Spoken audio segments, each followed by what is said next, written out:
Well, good evening. I know I'm late, but it's Friday, and this is another edition, really quick edition, of the Heart of a Woman. Yeah. Sorry I'm late. It's been such a busy day. I'm preparing for the vision board workshop I'm hosting in a couple hours. 7:30 here in the DFW area of Texas, Dallas-Fort Worth area, in case you're not sure. I am hosting a vision board workshop with some of my family from the assembly and some other people who are coming in and ready to walk in their gifts, their talents, their abilities, all that the Most High has imparted into them. They are ready to put it on paper and realize it. Because the scripture says we're supposed to write the vision and make it plain. Plain means easy to read, easy to understand. And what's easier to understand than a picture?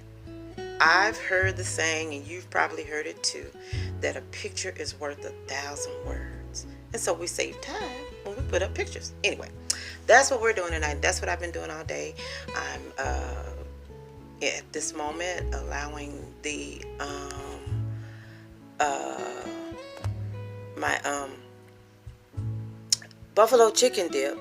Too cool. Getting ready for the event. Anyway, I wanted to come to you and talk a little bit about how vision boards work.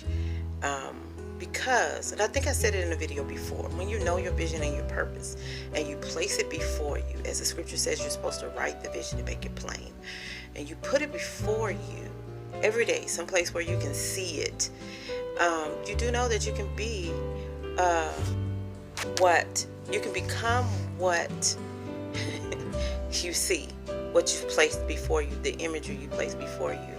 In the book of Genesis, Jacob, while he was bargaining with his father-in-law, who he worked for, if you know the story well, you know he worked for both of his wives. I think the scripture says 14 years.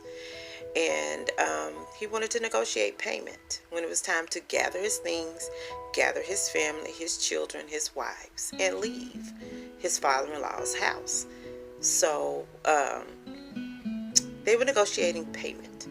And so Jacob said to Laban, he said, when the cows begin to have their calves, just give me the spotted ones, the mottled ones, the ring striped ones, the one that have stripes. Give me those, and those will be what I'll take for payment. Laban hurriedly agreed with those terms. So Jacob, now you know his name means supplanter or trickster, he took willow branches and cut notches into them, took these willow branches and placed them in the watering trough of the cattle. So every day when they went to get water, they had before their eyes these willow branches with streaks in them, with notches in them, with what looked like stripes in them. And so when it was time for them to have their calves, what do you think happened? They produced what they saw.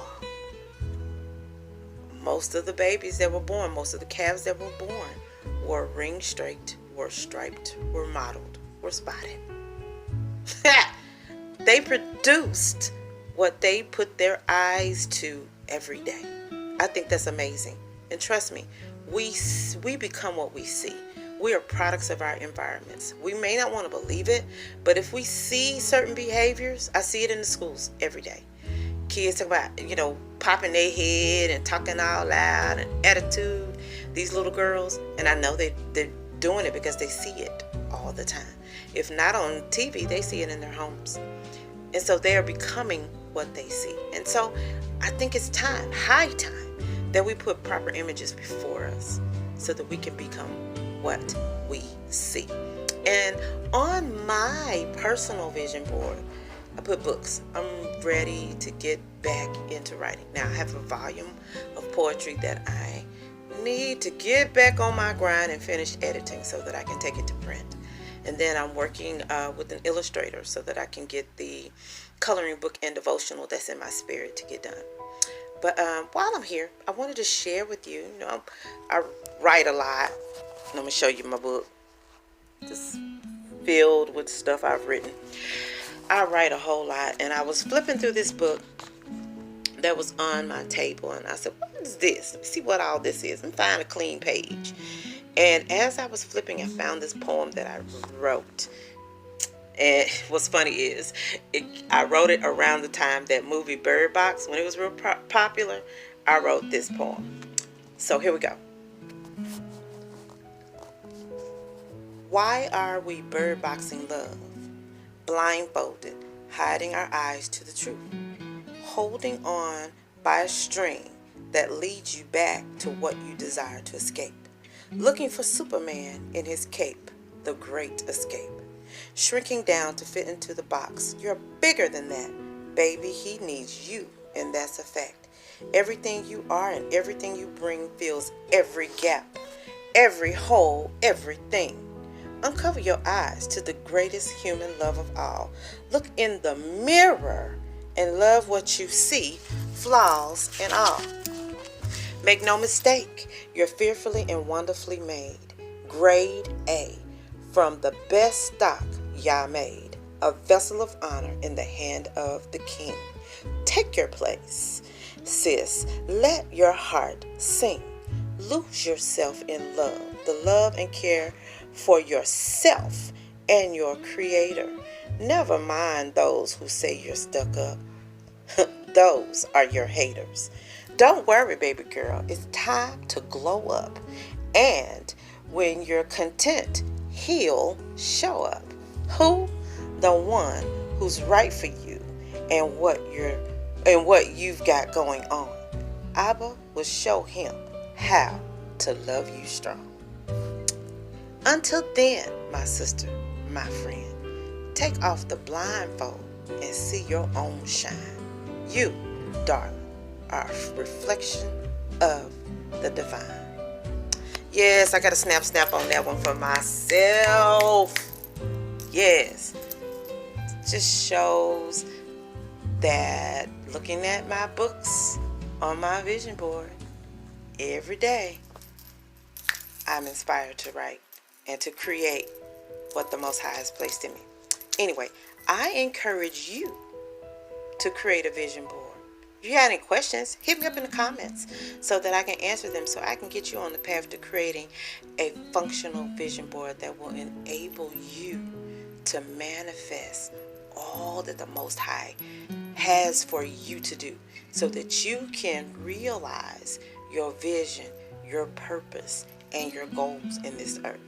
Now, if you found value in this video, please like, share, and give me a comment, give me a thumbs up, give me something, show me some love.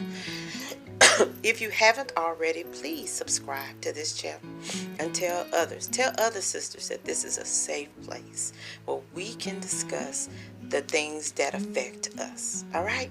Now, let me go check on my dip and put things in the car and head to the venue so that I can get set up so that we can have a good time. I certainly wish you were here. Wish you were here, because we'd have a good time. Well, I hope you have a good time as we're entering into rest. You have a good night, and I'm finna do what's mine to do. Peace out. I love you. Professor out. Shabbat shalom.